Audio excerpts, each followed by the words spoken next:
His Majesty King Hamad bin Isa Al Khalifa received at Rauda Palace today representatives of the Expatriate Committee in Bahrain in presence of His Royal Highness the Prime Minister Prince Khalifa bin Salman Al Khalifa. The meeting comes as part of His Majesty's continued interaction with citizens and residents of Bahrain.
The reason that we are here is not necessarily a happy one, although I think everybody in the expatriate community who are present are delighted to be in the presence of such distinguished company. I would like to split it into two and send a clear message to His Majesty that we would all collectively like to thank him for everything we have received in the past, and equally show him our confidence and our commitment and support for the future during this period, which we all know is a temporary one. And I also want to add that if we could do more, we would do it.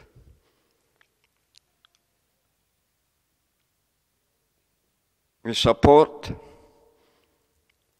we pray, we hope, and we are definitely 100% behind the leadership and the guidance and the appreciation of the difficult tasks it is to run a country in these times. It's difficult enough to manage our own homes, but the task that these wonderful gentlemen have taken on board since 1971, which is a mere 40 years ago, we're a small baby as far as a country is concerned. We have yet to blossom in real terms. And once again, I want to assure His Majesty of this collective appreciation and collective confidence that we want to show the country where we choose to live. So many people think we live here just to work and take the money and run away. If that were true, we would not be working in Bahrain. We would be working in a place where we get more money. We work in Bahrain because we love Bahrain. And I really, on behalf of myself, mean that, and hopefully on behalf of everybody else. And I'm looking around, and I can see people nodding their head. I hope I'm speaking on your behalf. That's just a small introduction to today's meeting. Thank you very much. Thank you.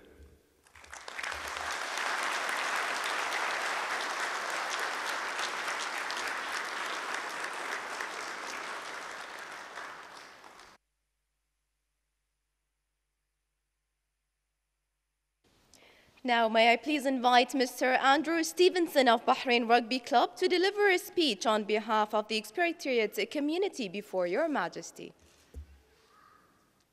Your Majesty, Your Royal Highness, members of the Royal Family, ladies and gentlemen, on behalf of my fellow expatriates, hundreds of them, assembled here today, to begin, I'd like to express our sincere thanks and heartfelt gratitude to Your Majesty for this gracious invitation to join with you this afternoon. Thank you. And I'm hopefully not speaking here this afternoon as an individual. I'm not speaking as Andrew Stevenson. I hope I'm speaking on behalf of all of us here today and many who are not able to be with us here today, but who over the years have lived and spent time in Bahrain. Now, I'm not a mathematician, certainly not a mathematician, but I roughly calculate that the total cumulative time spent living in Bahrain by those of us in the room today is over 2,000 years. 2,000 years of time spent living in Bahrain is in the room today. Some people have lived here for more than 40 years. And we can all personally attest to the kindness and hospitality of Bahrainis from all walks of life. The wonderful facilities available on this beautiful island have allowed families to thrive and grow in a happy atmosphere of peace, and tolerance, and love. Unlike many other expatriate environments, the unique nature of Barhrain has made it possible for us, foreigners essentially, to become a part of the fabric of society here. There's a difference between being a part of something and feeling a part of something. And I think I speak for us all when I say that we genuinely feel to be part of life in Barhrain. For some people, this land of two seas is a home away from home. But for others, there is no other home. This is it. This is our home. This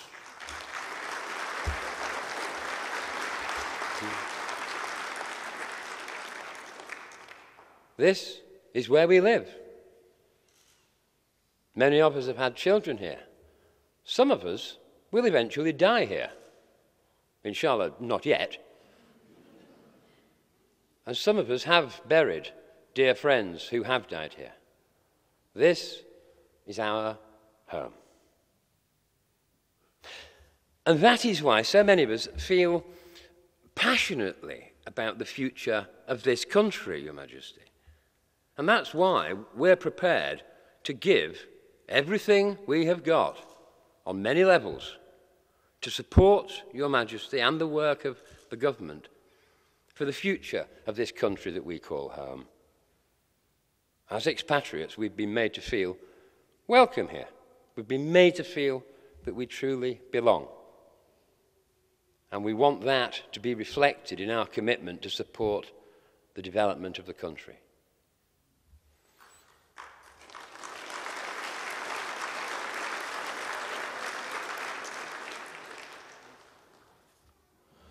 In the many decades that many of us have lived here, 2,000 years, during which time many people have got married and they've seen their children grow to become adults. And we've known literally thousands of expatriates who've come and gone from these shores again. Many have returned for 2 or 3 separate sojourns. But happily, thanks to the marvel of modern social media, we're still in touch with very, very many of them. And I know that on every continent on the planet, people are aware of what is happening this afternoon and your gracious invitation and our presence here, and are delighted by it. I've had emails, I've had messages, many of us have, saying, congratulations, this is a great step forward. And so we're not alone here.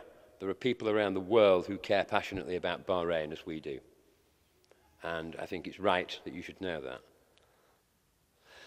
Now, the recent situation in the country caused all of us hardship and heartache in equal measure. Yet the Barhrain we know and love is still intact. The hospitality, good nature of Bahrainis hasn't diminished. We've been through a hard time. We're still here. The country's still a great place to be.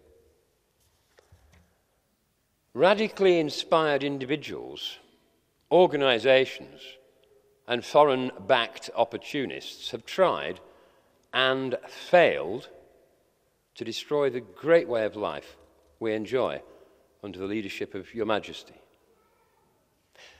and His Royal Highness Prince Khalifa bin Salman Al Khalifa and the Crown Prince.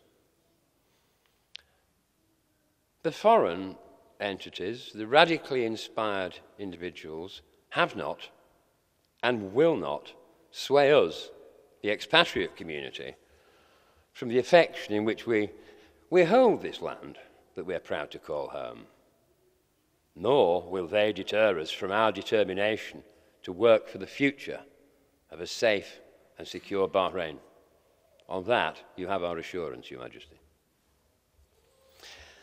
It was with some amusement that many of us witnessed the arrival and departure of empty aeroplanes to evacuate the citizens of a particular European country during the recent crisis. They came, they left empty. Because in times of strife, what's required are not acts of political correctness, but an understanding of the reality of life on the ground.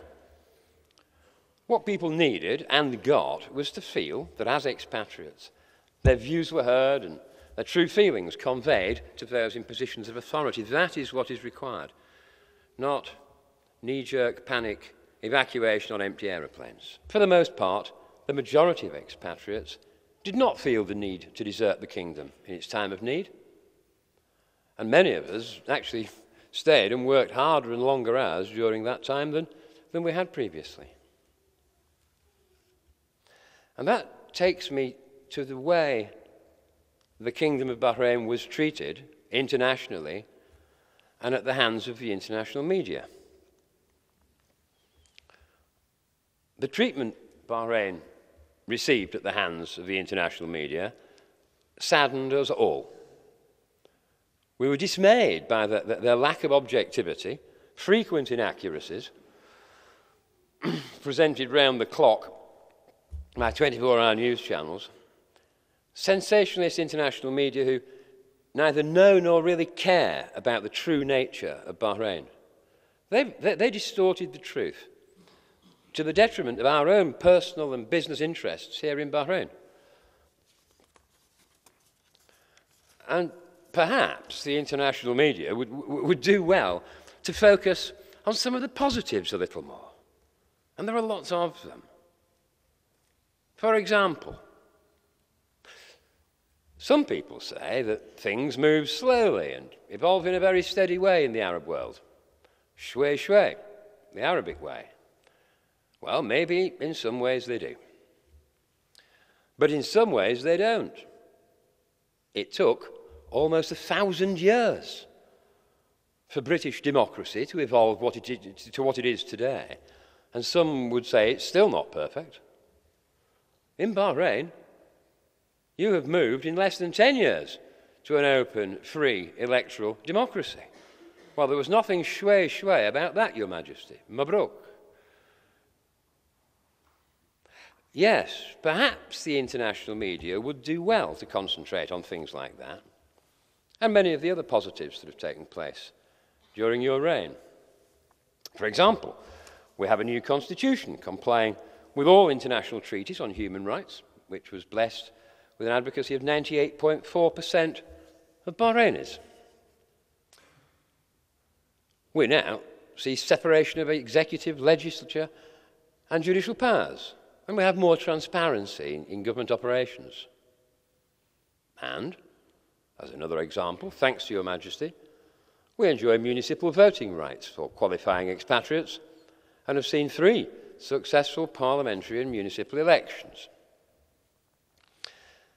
Economic progress has been remarkable, and we can only be proud at the national effort to reduce unemployment from 16% to 3.6%.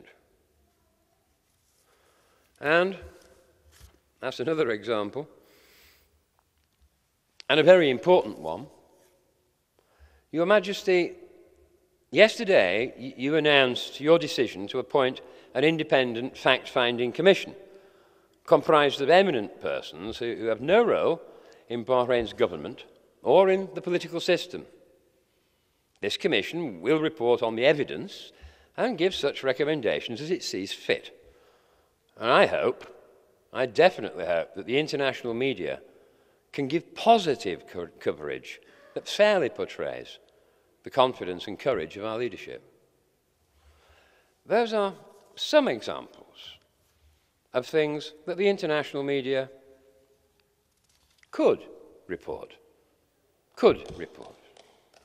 if they were being fair.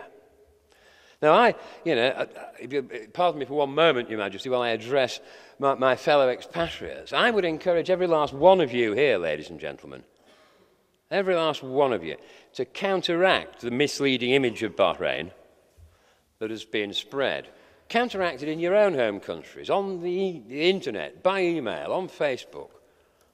Tell your friends and acquaintances the truth about this beautiful island. The intrinsically genuine, kind nature of the people of Bahrain. It's the very reason why we're here. So tell people about it. It's your responsibility just as much as that of the media. We are uniquely what we are. We're here. It's a super place. We're glad to be here. So let's tell people about it and be proud of it. Now, it is unfortunately a fact of life that not everything goes according to plan. There are often tough and painful decisions that need to be made. And it's not for us to shy away from the responsibility of dealing with those issues in a just and fair manner. We therefore, Your Majesty, wholeheartedly, and I speak for the entire expatriate community here, I'm sure, we wholeheartedly support the national dialogue, conceptualised and instituted by Your Majesty, which reaches out to all of those who reside in the kingdom and offers the opportunity to build an even stronger and more prosperous Bahrain. That initiative has the total moral and principled support of the expatriate community. You go into the dialogue process, Your Majesty, taking with you our very best hopes and wishes. We're with you, and we pray for a safe, balanced and fair outcome to the benefit of all. Furthermore, we believe that we too, as expatriates, have much to offer. And we feel that our voice, through a forum which can communicate the real needs of our community, could be positive and helpful as a contribution to Your Majesty and to the government of the Kingdom of Bahrain. Bahrain has often sought to draw comparisons between itself and the island nation of Singapore, a similarly disenfranchised place when it comes to natural resources. Now, a key element of Singapore's economic success has been the strength of its legal system, particularly in relation to property investment. The ability of the expat population here in the kingdom to invest in property with confidence and security is a major benefit to those who live here, though it's an area where many believe that a suitable forum that could raise genuinely felt issues of concern would be welcomed to add to the sense of security in terms of investment. We're aware that all Bahraini nationals have representation and access to Your Majesty through Bahrain's cultural, social and political mechanisms. We would, therefore, like to petition Your Majesty's patronage and support in the establishment of an expatriate council, which would become a forum of communication and provide members of the expatriate community in Bahrain with a platform of communication direct to Your Majesty. The main object of such a council will be to solicit Your Majesty's help in the resolution of problems and issues which can and do arise from time to time within the expatriate community. And at the same time, provide feedback and a conduit coming back the other way. In essence, we would love to help, and an expatriate forum would be a very good starting point. And it wouldn't be a first. Throughout the history of the region, Bahrain has always been a major pioneer, with a number of regional firsts. Oil, 1932, education, aviation, offshore banking, aluminium, and perhaps an expatriate council. The creation of such a council, we believe, would once again put Bahrain at the forefront of dynamic innovation and change, leading inevitably to similar initiatives being implemented by our regional neighbours. The Expatriate Council would greatly assist Your Majesty and those responsible for the affairs of the nation by offering support and recommendations in dealing with issues that, if they're not dealt with, only serve to detract from the goals that have been set out in Vision 2030.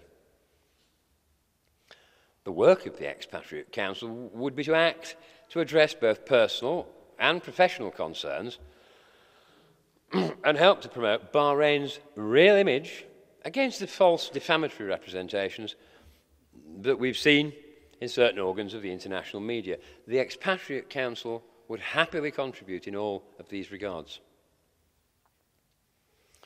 I'm sure many of us would be immensely proud to be given the opportunity of serving on such a council and giving back to Bahrain a small part of what it has given to us. Your Majesty, we're truly honoured to have been granted this audience this afternoon and for your genuine interest in the concerns, ideas and aspirations of the expat community in the Kingdom. We hope that as time moves forward, we, in partnership, can add, we can contribute, we can work and support you and your efforts to take Bahrain into the future. And so, thank you, Your Majesty, for the privilege you've given to all of us who've lived and worked and thrived in this atmosphere of freedom, peace and prosperity. And in conclusion, well, it says here, I'd like to echo the closing remarks of my fellow speakers, but only John has gone before me, so it's not really an echo yet. But it says here, in conclusion, Your Majesty, I would like to echo the closing words of other speakers here today, and on behalf of all of us say that you truly are the pearl of the Gulf. Thank you.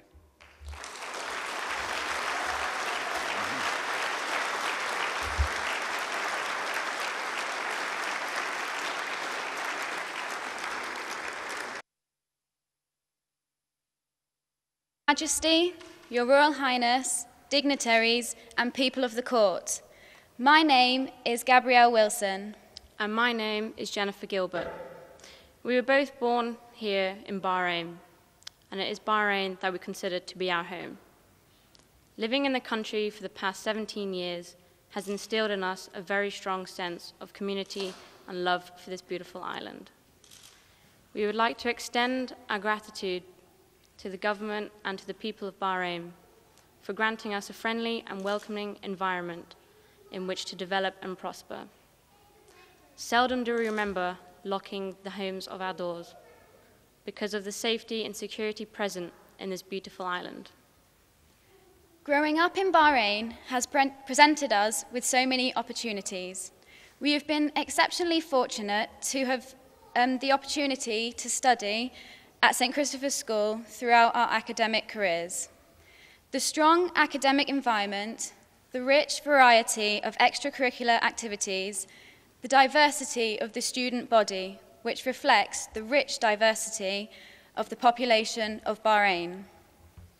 Bahrain is host to a number of schools of different curricula, including British, American, Asian, and Arabic.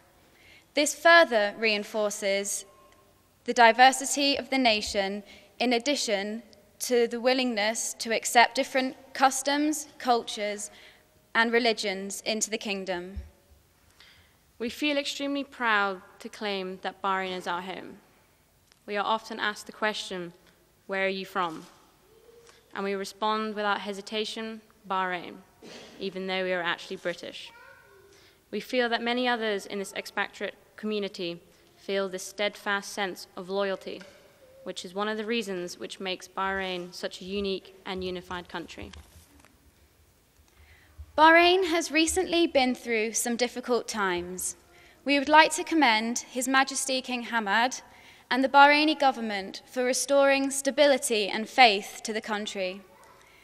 To us, this illustrates Bahrain's unfaltering policy towards building for the future. This country was built on the foundations of community, strength, and faith, and we believe that Bahrain will not be dissuaded from this righteous path. Eventually, we will leave the island we call home to go to university. This will be very emotional for both of us. However, wherever we go next in life, we will never forget the lessons we have learned from the Bahraini people about harmony, kindness, and gentleness. Our love and loyalty for Bahrain will not be deterred. We owe Bahrain so much for allowing us to spend our childhood, our formative years, the best years of our lives, in this wonderful island. As we enter adulthood, we firmly believe that the people we are today have been shaped by this very island in which we grew up. The saying goes that you can take the person out of Bahrain, but you cannot take Bahrain out of that person. For us, this is very true. Thank you, Your Majesty and the Kingdom of Bahrain, for all you mean to us and what you have done for us. You will forever be in our hearts. Your Majesty, you are the pearl of the Gulf.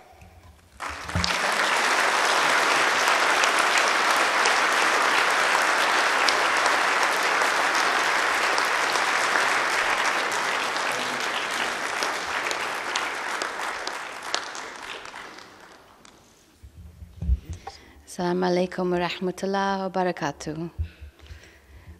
Your Majesty, Your Royal Highness, Your Excellencies, ladies and gentlemen, and children, I think, or a rather badly behaved adult. Thank you for the honor for receiving us this afternoon. I first arrived in Bahrain in 1980, a very young girl, and I hasten to add, a very small percentage of those 2,000 years that Andrew talked about. And I felt at home in Bahrain from the very first day.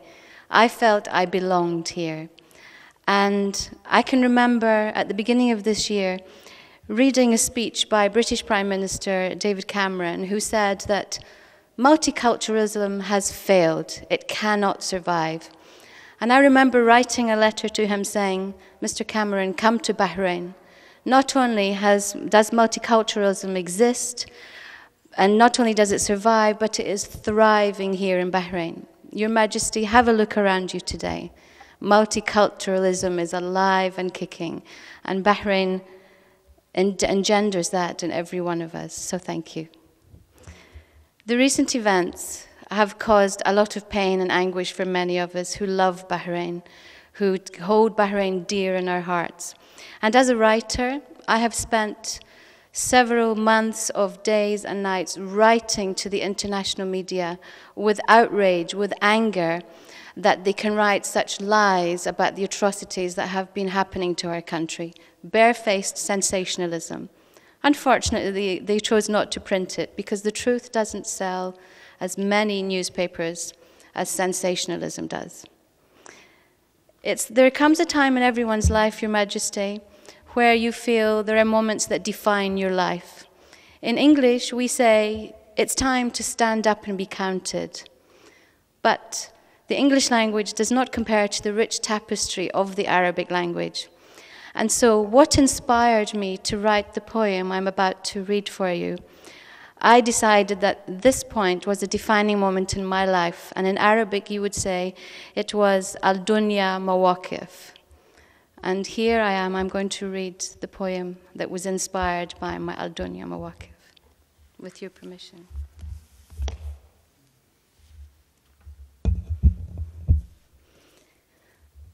The betrayal of the kingdom of love. On our day of hearts, February 10 and 4, they broke our hearts with murderous acts abhor. National trust was horribly broken. Thoughts of betrayal before unspoken, unthinkable in the hearts of our nation. Terror, riots, menacing elation of traitors who used fear and dissent, unleashing volcanoes of anger unspent. Bahrain of love and peace, a haven. Loyalty to our leaders remained unshaken, despite the treacherous acts uncrying. Love for king and kingdom undying. The world may judge on false tears and lying.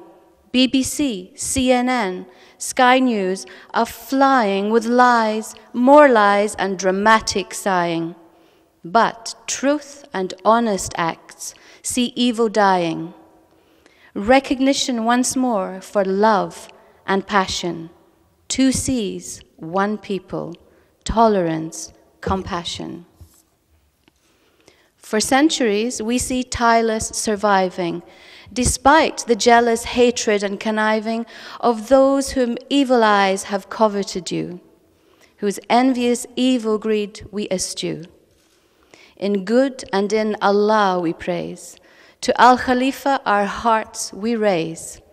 Dilman will always remain eternal, as the love for our kingdom burns bright, infernal. Let all hearts sing with one accord, praise be to Bahrain, our King and Lord. Let all Bahrain live in harmony and serenity, no Sunni, no Shia, just loving Bahrain for all eternity. Our strength is in our inherited brotherhood. National loyalty triumphs all falsehoods. Forgive quickly, but forget you not the horror that regional evil brought. Traitors may find it easy to say sorry amidst trials, prisons, a future of worry, but strength, it comes from speaking true. So use your pride and let's state it anew. Al-Bahrain, we love your warm embrace, welcoming all despite creed or race. Fear not those who truly love Bahrain. Your tortured suffering will not be in vain. From the ashes as a phoenix she will rise, flying, soaring to surprising new heights. Let all who love her join hands and heart. Welcome this joyous, bright new start. Leave behind the angst and grief. A united Bahrain is our true belief. To those who love another, enjoy your pain. Leave our shores where true hearts remain. In another country your trust place, and live amongst those with double face. A small kingdom we may be in size, but the enormity of our heart is what we prize. Masalama, black flag, black heart, black mind. Love, loyalty, and peaceful harmony again we find in white hearts, white minds, white wings of dove. Al-Bahrain, the eternal kingdom of love.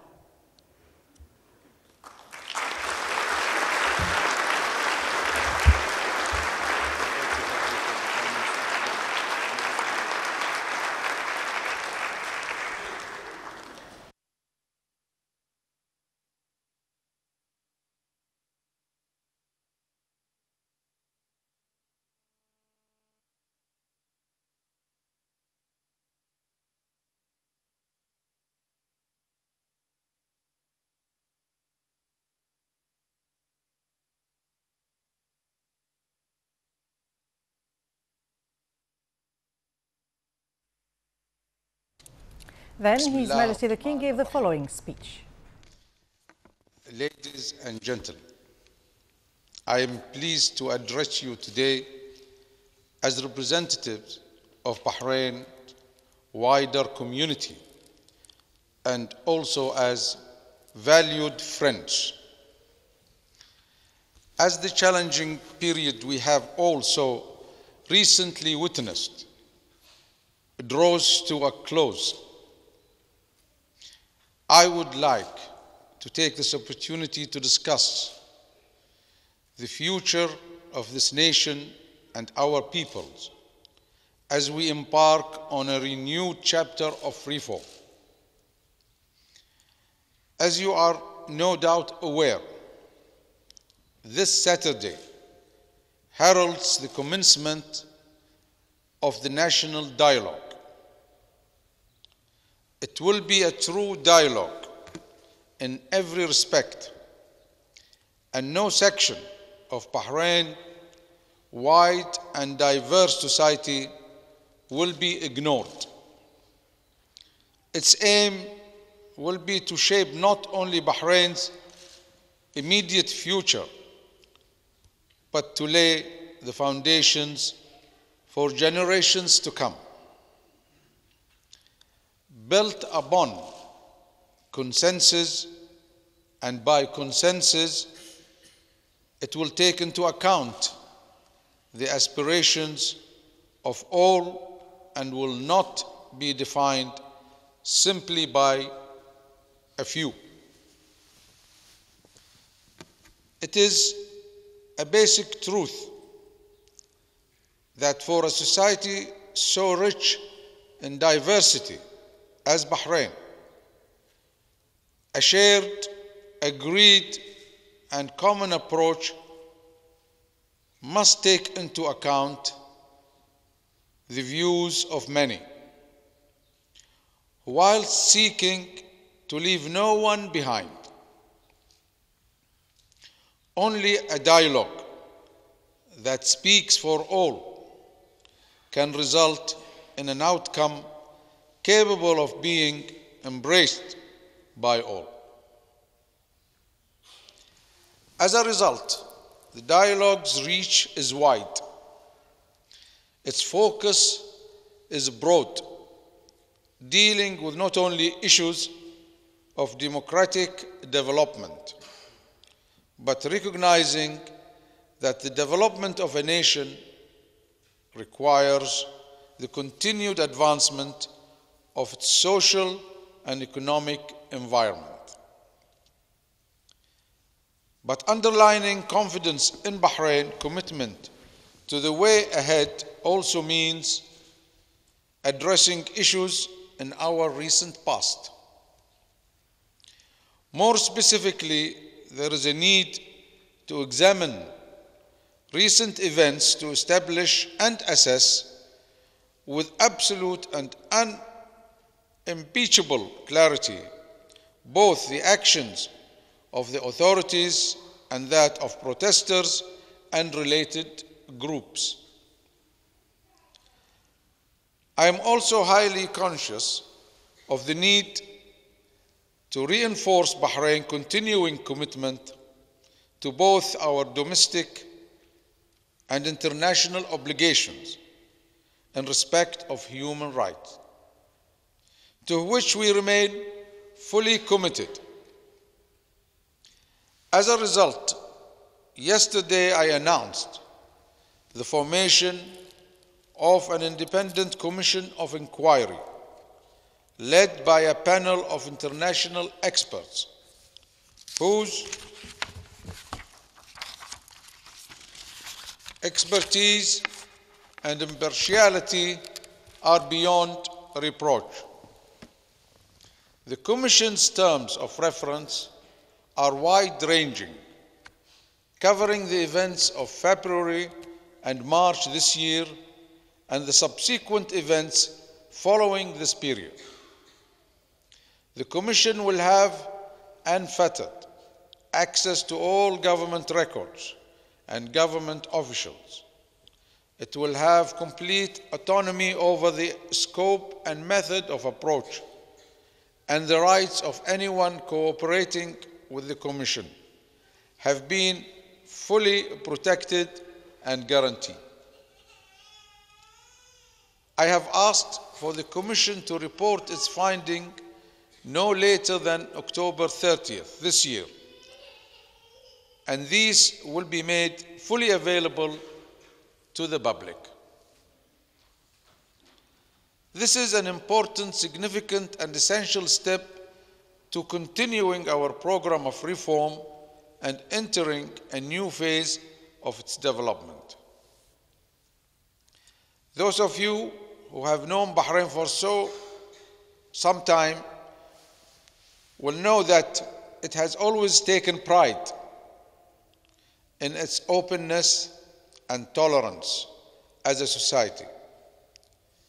It is something that has always been a hallmark of the fabric of Bahrain and must remain so in the future. It is a national characteristic that has defined Bahrain, not through social engineering or design, but because it is genuine and heartfelt. And it has, of course, traditionally been a universal draw for those visiting and also living with us. Indeed, I would like to pay tribute to all of you here and the many expatriates who call Bahrain home, for the contribution you make and the part you play in helping shape Bahrain. The expatriate community is an important part of Bahrain's diversity and strength. You have brought new skill sets to our commercial market, brought new companies to country, provided employment for Bahrain's people, and enriched our business environment immeasurably. Furthermore, you have made yourselves as much a part of Bahrain as I hope you feel Bahrain has of you.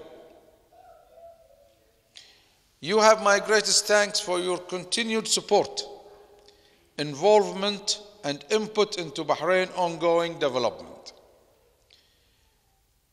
Your value to the community is gratefully recognized, and in turn, you are indeed valued members of our community. Thank you for joining me here today and for joining the country as we take our next step towards our shared future with a renewed spirit of togetherness. Wassalamu alaikum wa rahmatullahi wa barakatuh.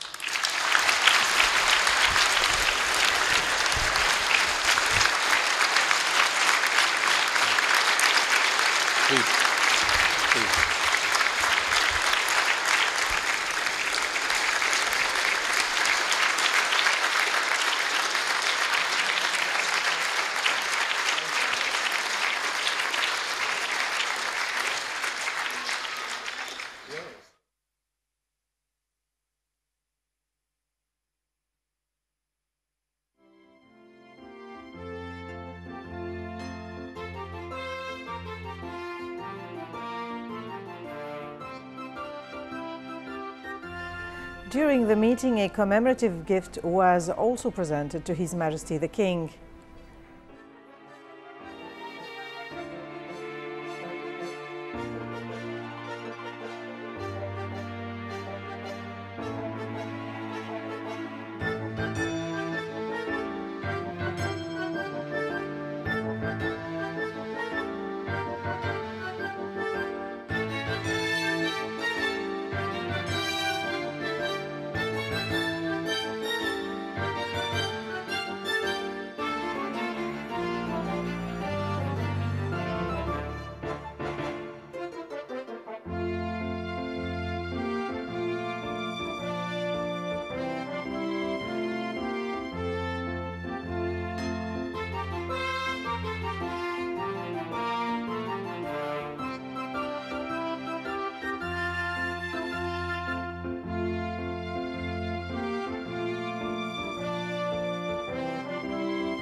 I'd like to thank the King for inviting us here.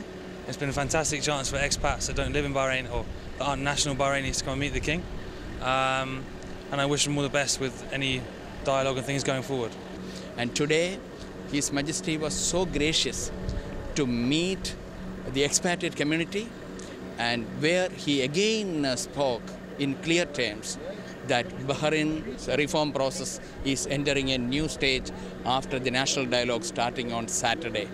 We, as part of the Indian community, about 400,000 Indian community, we want peace, prosperity and development for this beautiful country. And prosperity and peace of Bahrain is the prosperity and peace of the Indian community. I'd like to thank His Majesty the King for inviting the collection of the expatriate community to sit with him and discuss the way forward about his new plans for fresh dialogue. It's been a pleasure to serve Bahrain in the past, and I'm sure with his guidance and wise decisions he will take us forward into the future. It was a fantastic meeting to be here with His Majesty in the Palace, and it shows again the fantastic support of the expatriate community in the future of Bahrain. We all know it has been a challenging few months, but it's good to see that everything is looking forward to the future. There's some great initiatives, as we heard His Majesty talking about the national dialogue on Saturday starting, which is all very, very positive. And you see around you, we talked about people that were born here, although they don't hold the Bahraini nationality, but they've been here living for 20 years. People have been born here. We all love this country. We're all very proud to be in Bahrain, and we all hope that the future will be as bright and prosperous as what we're all looking forward to. I've lived in Bahrain for 20 years. Both my children were born here and I got married here, so Bahrain's very special in my heart and to all my family.